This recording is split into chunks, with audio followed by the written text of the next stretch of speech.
How to get a job in fintech with no experience whatsoever. This is honestly the most often asked question I get on this channel. Fintech as an industry is really touching every single corner of our lives today, not just in finance, but in a ton of other global sectors.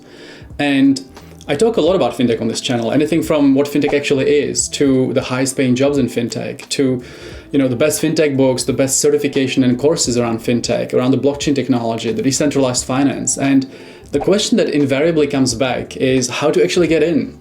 Whether you have no experience, you're a student or graduate, and you've never done anything, to people that work in unrelated fields, whether it's sales, marketing, accounting, or even finance that really doesn't have much to do with fintech. The question invariably is how to get in.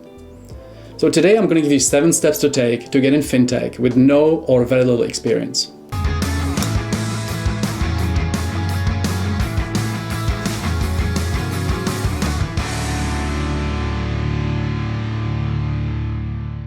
Step number 1, you want to understand what fintech is. You need to really do your research and do your due diligence. I put out a ton of videos, but there's just so much material online, whether it's videos or articles around fintech and the various verticals around fintech, that you need to understand what you want to do, because you really want to find out what excites you, right? Is it the payments industry? Is it transferring money overseas in companies like PayPal, TransferWise, Square, kind of the whole payment vertical around fintech? Or is it something more around the blockchain technology, decentralized finance? Are you into coding?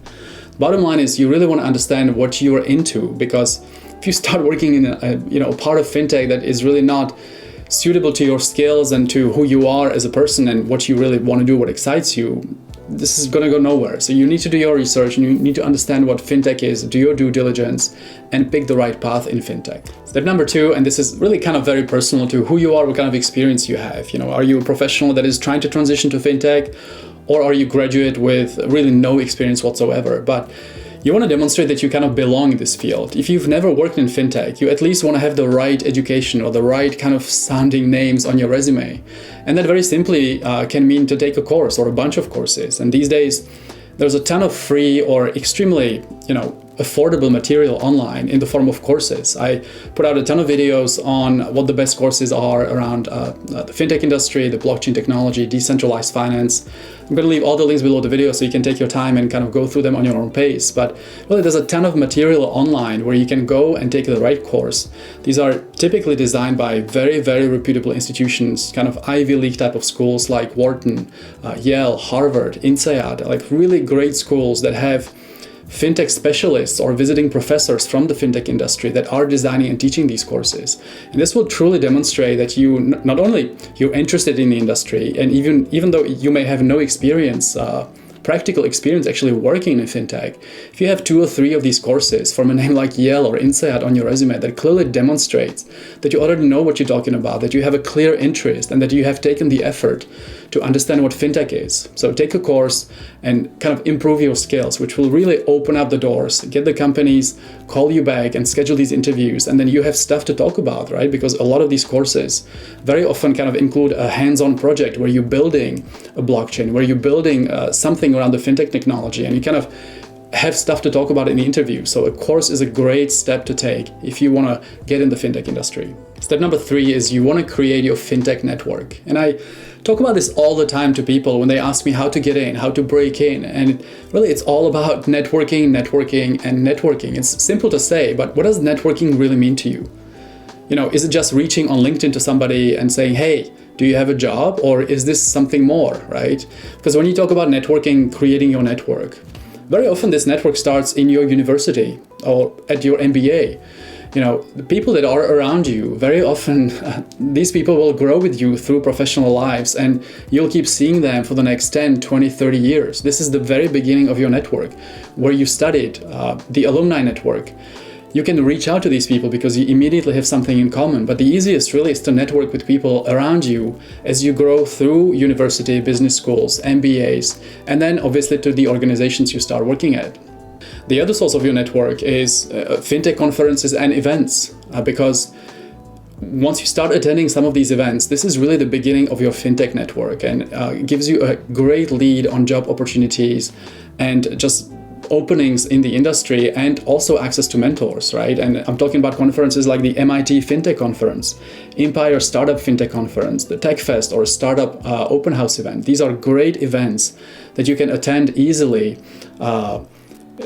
either paid for entry or come in as a volunteer, and really try to spend some time with these people, take notes on anything that's not clear, kind of research some of the fields that maybe you heard people talk about but wasn't very clear to you, and then you can reach out to these people with any questions. And this is going to be the beginning of your network, because you'll keep seeing the same people, similar people in the same industry. Ultimately, although fintech really touches all sorts of kind of parts of our life today, this is a very, very tight group, very tight industry, and you keep seeing the same people in this network.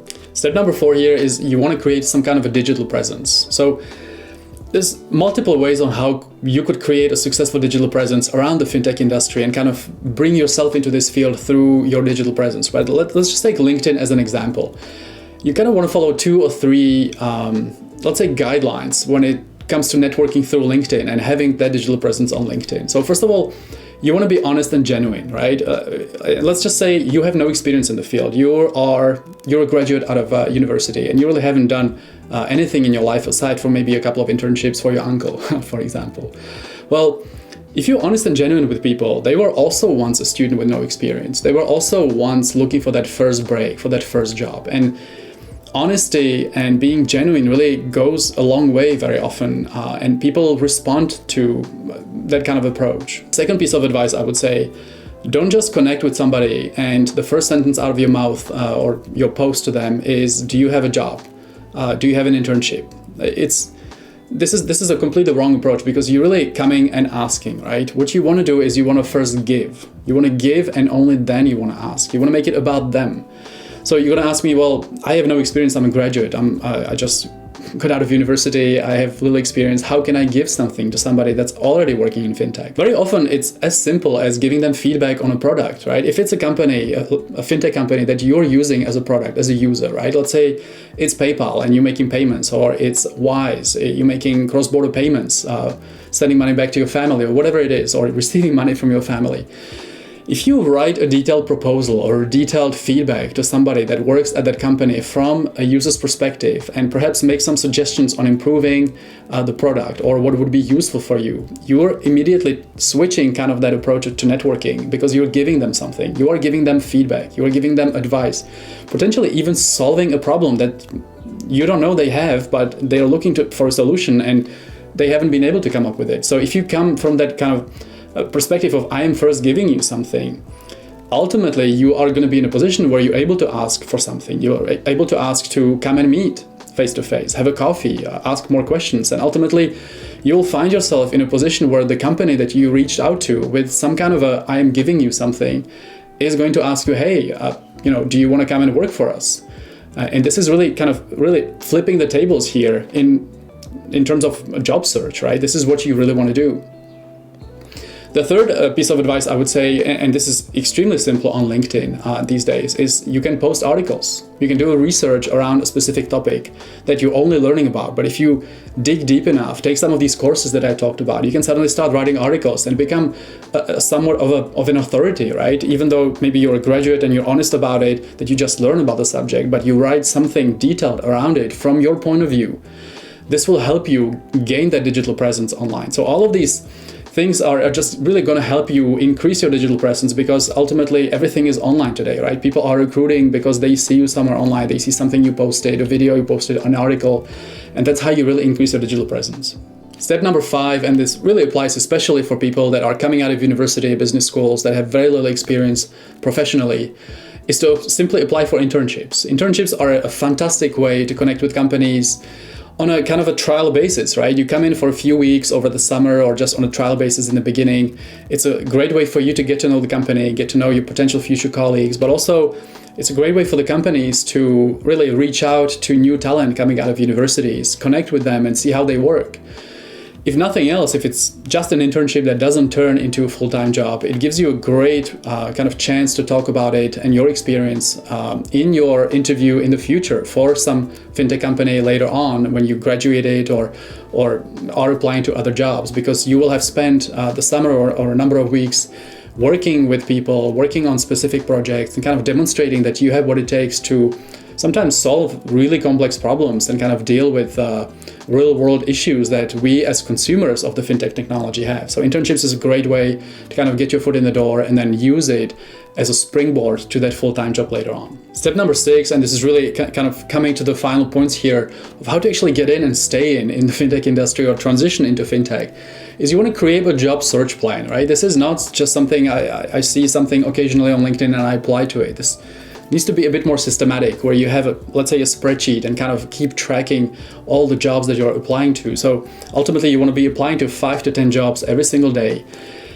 not only because it really shows you the vast array of opportunities, but simply by reading and researching these companies and reading about the job descriptions and understanding the tech stack of each of those fintech companies will ultimately, over time, if you go through 10, 20, 30 of these, give you an amazing understanding of the fintech industry from all sorts of point of view, whether it's insurtech, whether it's payment, cross-border payments, blockchain technology, decentralized finance.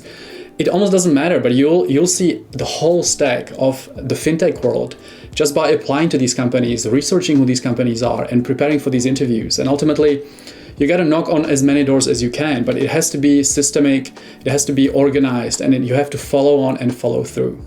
Step number 7, and here really it's kind of closing the loop back to the networking, right? We talked about networking at length, is you want to volunteer your time. You want to find a conference around fintech, a fintech event that is being put on, and let the organizers know that you are free to come and volunteer, help with the organization.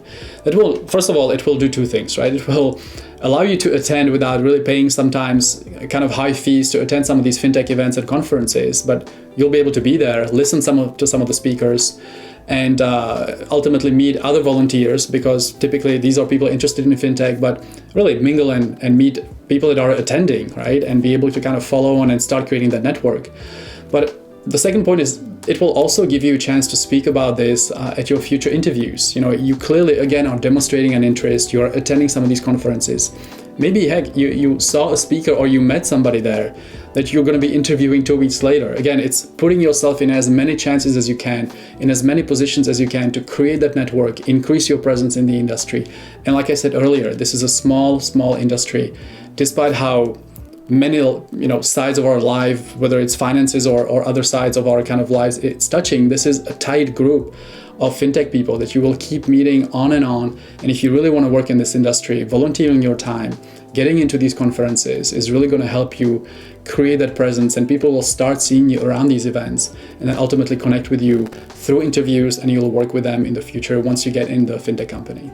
All right, here you go. 7 easy steps to follow to get in the fintech industry with little or no experience. Like I said earlier, I talk about fintech a lot. Check out some of the other videos that I have. I'm going to leave the links below the video, some of the courses that I talk about in my videos that should help you get in this industry. But also let me know what else you're doing, how you're connecting around the fintech industry, and what else you have done to get in the door, get that first internship, get that first job in fintech. All right. Thanks for hanging out today. Give a like to the video, subscribe to the channel if you haven't yet, and I'll see you soon.